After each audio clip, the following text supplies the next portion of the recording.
Welcome into another edition of Conversations with Paul Brown. Our guest this morning, as you can tell, is an organist. Fran King has been at Concord Baptist Church since she was a tyke. And recently she announced that she's going to leave her position as church organist and go on and do other things. It wasn't all that long ago, but can you tell me about growing up and what are the fun things you did as a kid? Yes, I started playing the piano when I was 3 years old. Where were you? I was in Savannah, Georgia. And your mom and dad did home. what?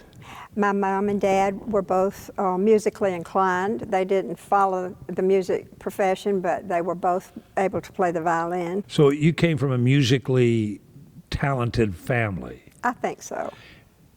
Do you remember 3 and the piano?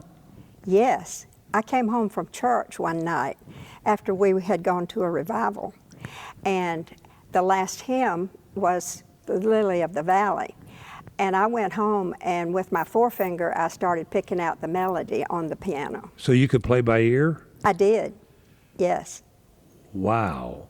And then your folks were just blown away? Yeah, they were, and eventually I put the left hand with it and proceeded from there. And your first formal music piano lessons would have been when you were how old? About 8 or 9. Okay. And were you one of those kids that really enjoyed playing the piano, or your folks had to force you? Oh no, I loved it. They, I'm sure, wanted me to stop sometimes. I played a lot. When it came time to continue your education, what did you decide to do? I had a scholarship to a college, a full scholarship, but I didn't decide that I wanted to go to that particular college. So I turned it down and decided that I would take private lessons from a Word Preparatory School in Savannah, which I did. That was after high school, and graduated from that. And then I met my husband eventually. We got married. He was in the Air Force stationed in Savannah, and I met him at the YWCA. Okay, for those that may not know, we all know about the YMCA, but what was the YWCA? Christian Women's Organization, right. Yes. And where was he originally from? Here. This in is Anderson. His home. Anderson is his home. Right. So this romance continues to blossom. Yes, it did. It did, and we were married in First Baptist Church in Savannah. Was there ever any question between you and your husband where you would end up when his time in the Air Force was over? Originally, we were going back to Savannah, but we changed our mind and decided to settle in Anderson. When you came to Anderson, was Concord his church? No, it was not, but we visited here and liked it, and so we eventually joined shortly after we moved here. And then how long after the move did you become involved with the music program? About 6 months. They came to you or you went to them? They came to me and wanted me to be the organist, and I said, I don't play the organ. And you didn't? And I did not. I had never played the organ. I was strictly piano. Really? Yes, and so the minister here at that time said, well, there's Anderson University, and they give And back lessons. then it was Anderson College. Anderson College. So I was a student of Anita Bridges at Anderson College for about 5 years. To learn the organ. To learn the organ. I continued through that process to be the organist here. And we were in the original church over next door when we started. And that organ was a what? I studied on the Boulevard organ, which is a wonderful organ. It's a wonderful instrument. And they were very generous to let Anita bring her students there to practice and study. At Boulevard Baptist Church on the Yes, Boulevard. because Anderson College had no organ at that time. Isn't that interesting? And now they've got a wonderful organ. Yeah. In 1997, we moved here and we purchased this new organ, which is the one we presently have. And it is a Rogers Model 960 with 3 manuals. And of course, full pedal board and all the digital accompaniment too, if you want it. And so it's a wonderful instrument, and I've enjoyed playing it very much. I've been very fortunate to have it. But in the meantime, while I was here, in those early years, I studied organ with other people. I've had a wide range of teaching, of being taught and being a student, but it's been wonderful. When you began here in the other building, was that your only responsibility, was just to play the organ? No, I played the piano too for any accompaniment that was required, and I also worked with small choirs, with children's choirs. And so you would go back and forth during the service, the piano or the organ? You would just... I've done that, yes. I've done that. In fact, I have done that recently. How difficult was it to transition from the piano to the organ? It's a whole different set of muscles in your feet and legs and coordination. You have four things going on with 2 feet and 2 hands instead of just the hands. It is a learned experience. You have to really get accustomed to it, and it is quite a transition.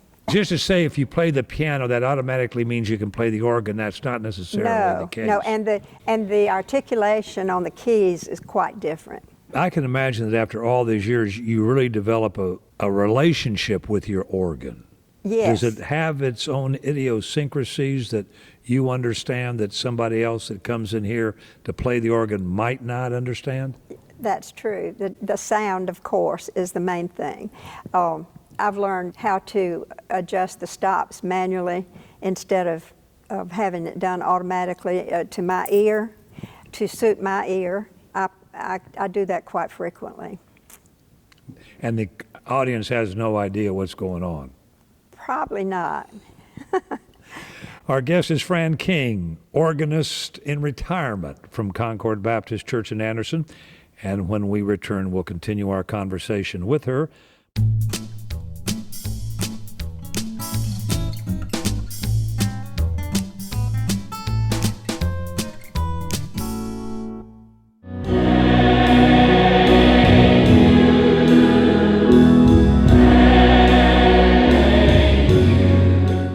Welcome back to Conversations with Paul Brown. Our guest is Fran King. During your tenure here, which had you stayed a little bit longer, would have been 46 years Yes. as the organist, how many ministers have been through Concord during your tenure? 3 ministers have been here since I've been here.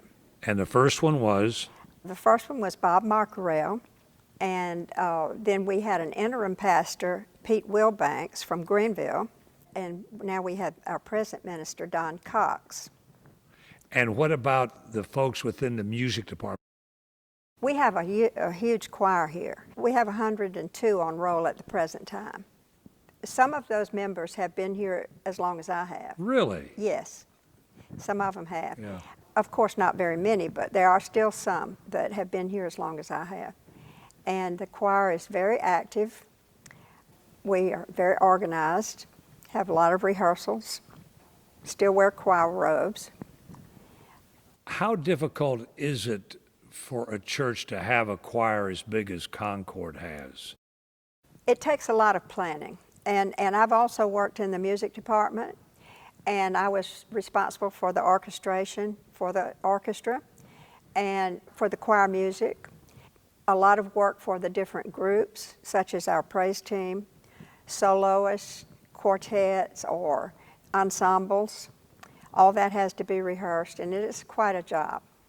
I've been fortunate enough to work with some wonderful people over the years.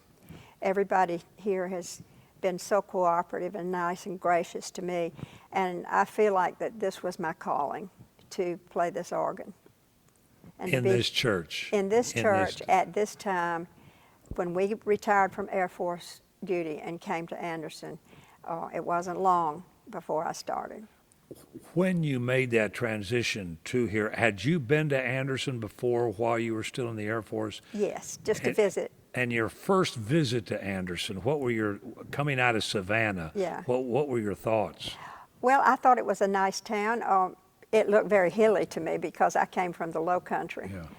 How easy was it for you to fit into the Concord family, into the Anderson family? I found it very easy. We changed our living conditions changed drastically coming out of the Air Force, having lived on Air Force bases and lived in different places, and my husband was gone so much.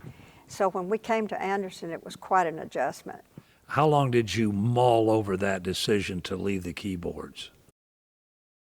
Only about 3 or 4 months. I must say I have thoroughly enjoyed and been blessed with every service that I've ever played. I've enjoyed, I've never dreaded it. I've always looked forward to each service. It was quite a challenge and quite a wonderful experience, and all of a sudden, I guess I just felt like it was time to make a change. When you step away, which you have already done basically, what are you going to miss the most?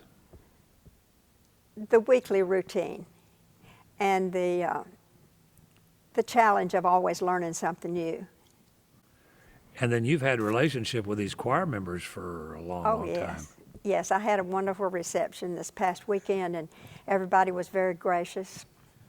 And you're going to do what now? Travel a little bit more, do some things to my home and my yard that I haven't done for a while, and we'll see how it works out. I'll figure it out. As you go. Well, you've done a terrific job for Concord and for the community. Thank you for sharing your story with us. And we wish you and your husband nothing but the best in the next phase of your life, the next adventure, chapter. The next chapter of your life. Before you go, can you play us something? Certainly. What would you like? You tell me what you would enjoy playing.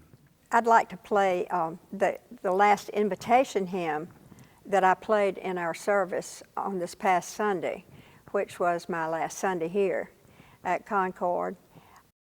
It was done in remembrance and in honor of Billy Graham.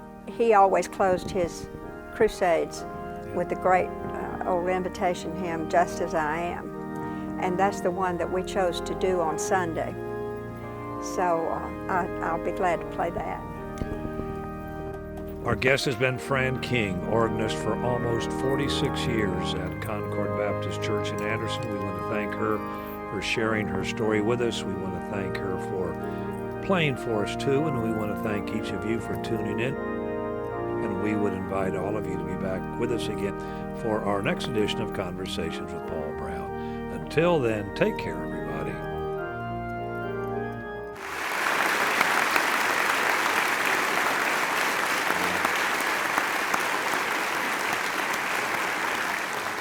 Amen. Thank you, Fran. To God be the glory for the great things He has done through you, my sister.